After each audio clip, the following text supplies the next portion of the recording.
صلی اللہ محمد والی محمد۔ خالق کائنات نے اس دنیا میں بہت سے نبی بھیجے۔ ان میں ایک نبی جنہیں کلیم اللہ بھی کہا جاتا ہے، جناب موسیٰ، جو خالق کائنات سے ملاقات کرنے کوہ طور پہ جایا کرتے تھے۔ ایک مرتبہ ایک خاتون، ایک عورت مولا کے پاس آئی، جناب موسیٰ کے پاس آئی، آ کر کہنے لگی، اے اللہ کا نبی، اللہ تعالیٰ نے آپ کو بڑی شان دی ہے، آپ کی بڑی عظمت ہے، آپ کوہ طور پہ جاتے ہیں، میرا ایک کام کر دیجئے۔ تو جناب موسیٰ نے پوچھا، بتائیے کیا کام ہے؟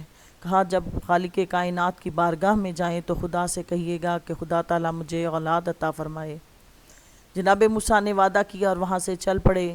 جب کوہ طور پہ آئے، خدا سے مناجات کی، دعائیں کی، اس کے بعد خدا سے اس عورت کا پیغام خدا تک پہنچایا۔ خالق کائنات نے کہا، اے موسیٰ، اس کی قسمت میں اولاد نہیں ہے۔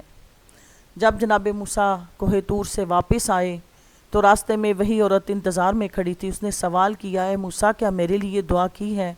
تو انہوں نے فرمایا، ہاں، میں نے خدا سے کہا تھا، لیکن پروردگار عالم نے فرمایا ہے کہ تمہارے مقدر میں اولاد نہیں۔ یہ سن کر وہ عورت بہت پریشان ہوئی اور پریشانی کے عالم میں جنگل کی جانب گئی۔ وہاں ایک بزرگ تشریف فرما تھے۔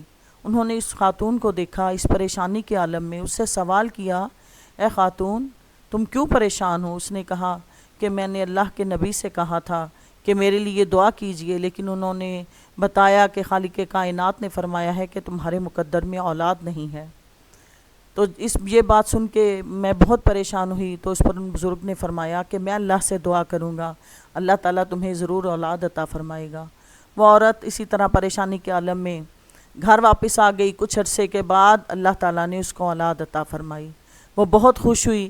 آخر ایک دن اس نے سوچا کہ میں جناب موسیٰ کو جا کر بتاؤں گی کہ آپ نے کہا تھا کہ خدا کہہ رہا ہے کہ میرے مقدر میں اولاد نہیں، لیکن اللہ تعالیٰ نے مجھے اتنا حسین، اتنا پیارا بیٹا عطا فرمایا ہے۔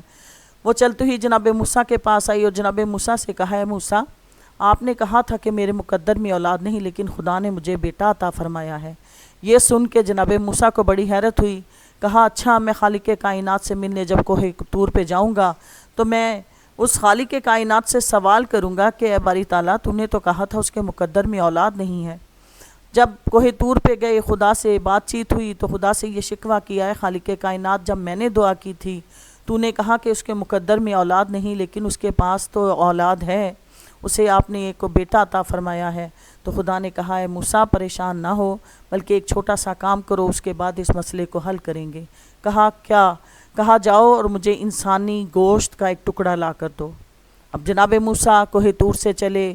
اب جہاں جاتے لوگوں سے کہتے کہ مجھے انسانی گوشت کا ایک ٹکڑا چاہیے۔ لوگ حیران ہوتے کہ کون اپنے جسم کا ٹکڑا کاٹ کر دے۔ کرتے کرتے یہ وہاں آ گئے جہاں وہ بزرگ تشریف فرما تھے۔ جب اس بزرگ کے پاس آئے اور آ کر یہی سوال کیا کہ خدا نے کہا ہے کہ مجھے اپنے جسم کا ایک ٹکڑا دو، تو انہوں نے اس بات میں کوئی تعامل نہ کیا، کوئی انکار نہ کیا، نہ ہی سوال و جواب کیا۔ کہا، اچھا، میرے رب نے کہا ہے؟ کہا کہ ہاں، خدا نے کہا ہے کہ مجھے گوشت کا ایک ٹکڑا چاہیے۔ اب کہ سننے والے بزرگ نے نہ یہ سوال کیا موسیٰ سے اور نہ یہ کہا کہ اگر خالق کائنات کہ یہ بات سچ ہے، یہ جھوٹ ہے، لیکن جو سنا فوراً اس پہ یقین کیا اور اپنے جسم کے مختلف اعضاء سے ٹکڑے کاٹنا شروع کیے۔ تو جناب موسیٰ نے کہا کہ خالق کائنات نے جسم کا ایک ٹکڑا مانگا ہے۔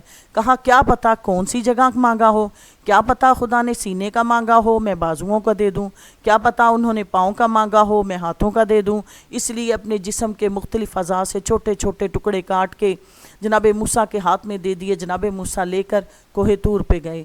خالق کائنات نے کہا، موسیٰ آ گئے؟ کہا، جی خالق کائنات۔ کہا، کیا لائے ہو؟ کہا، انسانی جسم کے ٹکڑے لایا ہوں۔ کہا، میں نے تو ایک ٹکڑا مانگا تھا۔ کہا، دینے والے نے کہا، کیا پتہ خدا کون سے ٹکڑے کو پسند کرے، اللہ جانے خدا کس چیز کو پسند کرے، کس کو نا پسند کرے، اس لیے میرے اعضاء میں سے جہاں جہاں سے گوشت کے ٹکڑے ہیں تم لیتے جاؤ۔ تو خدا نے کہا، یہی فرق ہے موسیٰ، میں نے گوشت کا ٹکڑا مانگا تھا، تم اپنے جسم کا کاٹ کر دے سکتے تھے، لیکن تم دوسروں سے سوال کرتے رہے۔ جس کے پاس تم گئے اس نے تم سے سوال نہیں کیا، بلکہ نہ یہ پوچھا کہ یہ بات سچ ہے، نہ یہ تحقیق کی، نہ سوال کیا، نہ جواب پوچھا، بلکہ فوراً تمہارے کہنے پہ اس نے جسم کے اعضاء کو کاٹ کے تمہارے سامنے رکھ دیا۔ بس اسی لیے جو میری خاطر اپنے اعضاء کو کاٹ کر دیتا ہے میں اس کی دعاؤں کو مستجاب کرتا ہوں۔